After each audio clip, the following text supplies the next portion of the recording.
Welcome to another episode. Dear Juliet, now that you are 10, I want to write to you about something that is important to me. Have you ever wondered how we know the things that we know? How do we know, for instance, that the stars, which look like tiny pinpricks in the sky, are really huge balls of fire like the sun and very far away? And how do we know that the Earth is a smaller ball whirling round one of those stars, the sun? The answer to these questions is evidence. Sometimes evidence means actually seeing that something is true. But it's not just seeing, it's also hearing, feeling, and smelling. Astronauts have traveled far enough from the Earth to see with their own eyes that it is round. Sometimes our eyes need help. The evening star looks like a bright twinkle in the sky, but with a telescope you can see that it is a beautiful ball.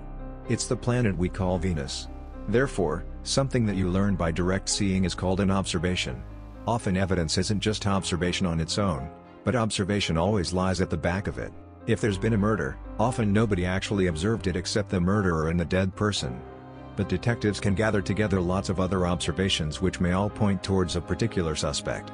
If a person's fingerprints match those found on a dagger, this is evidence that he touched it.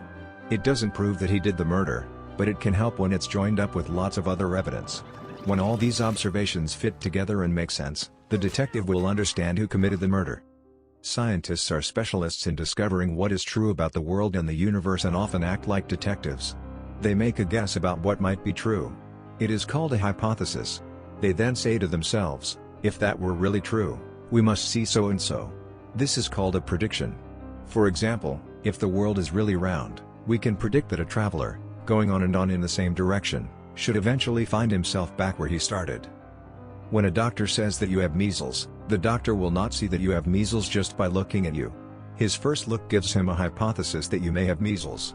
Then he says to himself, if she really has measles, I should see particular symptoms. Then he runs through his list of predictions and tests them with his eyes, hands, and ears. Have you got spots? Is your forehead hot? Does your chest wheeze in a measly way? Only then does he make his decision and say, I diagnose that the child has measles. Sometimes doctors need to do other additional tests that support the previous observations, such as blood tests or X-rays. The way scientists use evidence to learn about the world is much cleverer and more complicated than I can say in a short letter. But now I want to move on from evidence, which is a good reason for believing something, and warn you against 3 bad reasons for believing anything. They are called tradition, authority, and revelation. First, tradition. A few months ago, I went on television to have a discussion with about 50 children. These children were invited because they'd been brought up in lots of different religions. Some had been brought up as Christians, others as Jews, Muslims, Hindus, Sikhs. The man with the microphone went from child to child, asking them what they believed. What they said shows up exactly what I mean by tradition.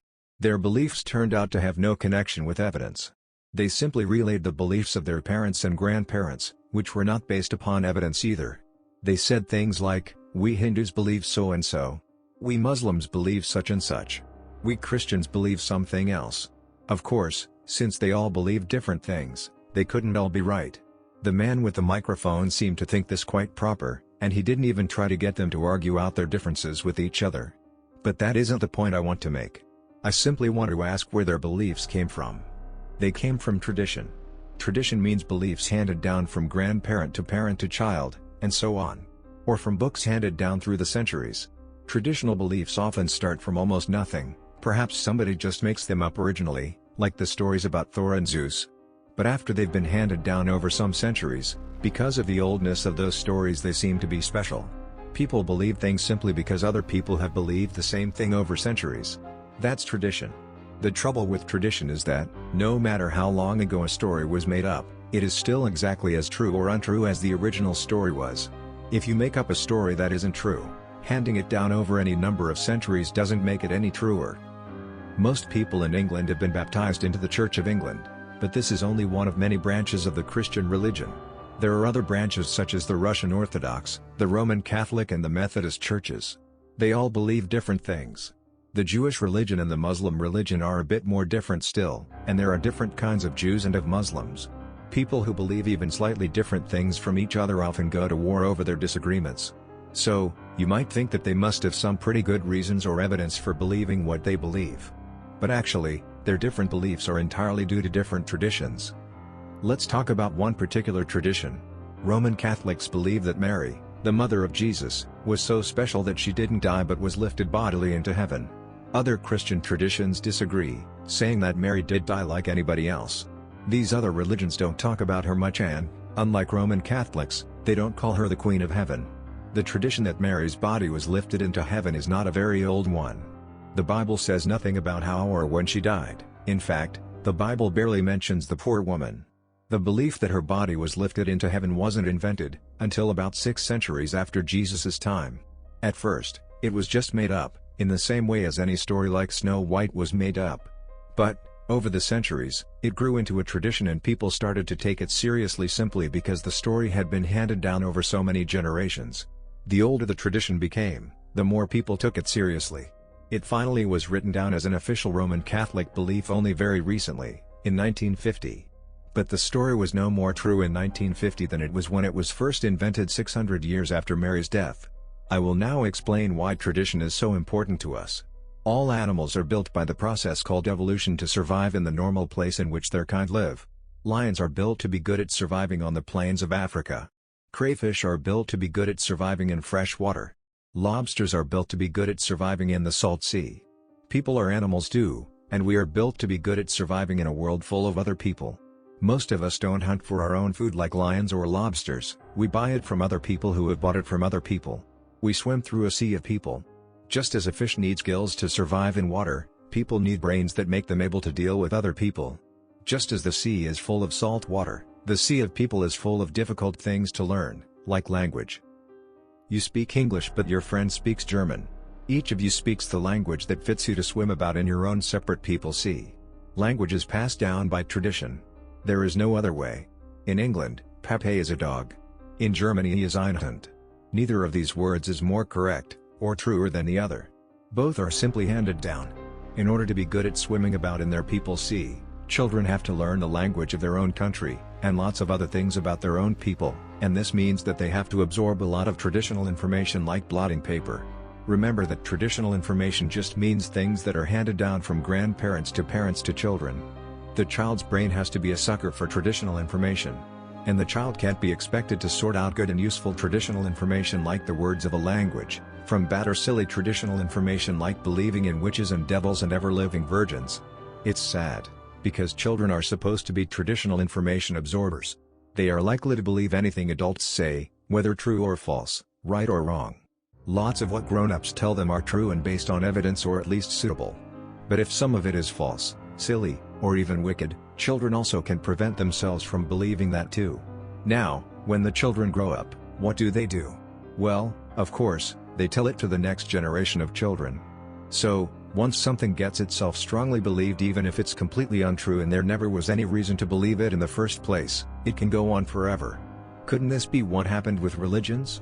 Belief that there is a God or gods, belief in heaven, belief that Mary never died, belief that Jesus never had a human father, belief that prayers are answered, belief that wine turns into blood. None of these beliefs are supported by any good evidence. Yet millions of people believe them.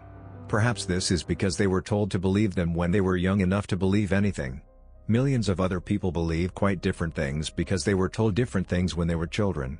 Muslim children are told different things than Christian children, and both grow up fully convinced that they are right, and the others are wrong. Even within Christians, Roman Catholics believe different things from Church of England people or Episcopalians, Shakers or Quakers, Mormons or Holy Rollers, and all are utterly convinced that they are right, and the others are wrong. They believe different things for exactly the same kind of reason as you speak English, and someone speaks German. Both languages are, in their own country, the right language to speak. But it can't be true that different religions are right in their own countries, because different religions claim that opposite things are true. Mary can't be alive in the Catholic Republic but dead in Protestant Northern Ireland. The second kind of bad reason for believing anything is called authority. Authority, as a reason for believing something, means believing it because you are told to believe it by somebody important. In the Roman Catholic Church, the Pope is the most important person, and people believe he must be right just because he is the Pope. In one branch of the Muslim religion, the important people are old men with beards called ayatollahs. Lots of young Muslims are prepared to commit murder, purely because the ayatollahs in a faraway country tell them to. When I say that it was only in 1950 that Roman Catholics were finally told that they had to believe that Mary's body lifted into heaven, what I mean is that in 1950 the Pope told people that they had to believe it. That was it. The Pope said it was true, so it had to be true. Now, probably some of the things that Pope said in his life were true and some were not true. There is no good reason why, just because he was the Pope, you should believe everything he said, any more than you believe everything that lots of other people say. The present Pope has ordered his followers not to limit the number of babies they have. If people follow his authority as slavishly as he would wish, the results could be terrible famines, diseases, and wars, caused by overcrowding. Of course, even in science, sometimes we haven't seen the evidence ourselves and we have to take somebody else's word for it. I haven't with my own eyes seen the evidence that light travels at a speed of 186,000 miles per second. Instead, I believe books that tell me the speed of light. This looks like authority. But actually, it is much better than authority because the people who wrote the books have seen the evidence and anyone is free to look carefully at the evidence whenever they want. That is very comforting. But not even the priests claim that there is any evidence for their story about Mary's body being lifted into heaven. The third kind of bad reason for believing anything is called revelation. If you had asked the Pope in 1950 how he knew that Mary's body disappeared into heaven, he would probably have said that it had been revealed to him. He shut himself in his room and prayed for guidance. He thought and thought, all by himself, and he became more and more sure inside himself. When religious people just have a feeling inside themselves that something must be true, even though there is no evidence that it is true, they call their feeling revelation. It isn't only popes who claim to have revelations. Lots of religious people do. It is one of their main reasons for believing the things that they do believe. But is it a good reason? Suppose I told you that your dog was dead. You'd be very upset, and you'd probably say, "Are you sure? How do you know? How did it happen?" Now suppose I answered, "I don't actually know that dog is dead. I have no evidence. I just have this funny feeling deep inside me that he is dead." You will blame me for scaring you because you'd know that an inside feeling on its own is not a good reason for believing that your pet is dead. You need evidence. We all have inside feelings from time to time, and sometimes they turn out to be right and sometimes they don't. Anyway, different people have opposite feelings, so how are we to decide whose feeling is right? The only way to be sure that a dog is dead is to see him dead or hear that his heart has stopped, or be told by somebody who has seen or heard some real evidence that he is dead. People sometimes say that you must believe in feelings deep inside, otherwise you'd never be confident of things like "my wife loves me." But this is a bad argument. There can be plenty of evidence that somebody loves you. All through the day when you are with somebody who loves you, you see and hear lots of little tidbits of evidence, and they all add up. It isn't purely inside feeling, like the feeling that priests call revelation. There are outside things to back up the inside feeling: looks in the eye, tender notes in the voice, little favors, and kindnesses. This is all real evidence. Sometimes people have a strong feeling that they love someone, even if there is no evidence, and then they are likely to be completely wrong. There are people with a strong inside feeling that a famous film star loves them, even though the film star hasn't even really met them. People like that are ill in their minds. Inside feelings must be confirmed by evidence, otherwise you just can't trust them. Inside feelings are valuable in science too, but only for giving you ideas that you later test by looking for evidence. A scientist can have a hunch about an idea that just feels right. In itself, this is not a good reason for believing something. But it can be a good reason for spending some time doing a particular experiment or looking in a particular way for evidence. Scientists use inside feelings all the time to get ideas. But those are not worth anything until they are supported by evidence. What can we do about all this? It is not easy for you to do anything, because you are only 10 years old. But you could try this. Next time somebody tells you something that sounds important, think to yourself, is this the kind of thing that people probably know because of evidence? Or is it the kind of thing that people only believe because of tradition, authority, or revelation? And, next time somebody tells you that something is true, ask them, what kind of evidence is there for that? And if they can't give you a good answer, I hope you'll think very carefully before you believe a word they say.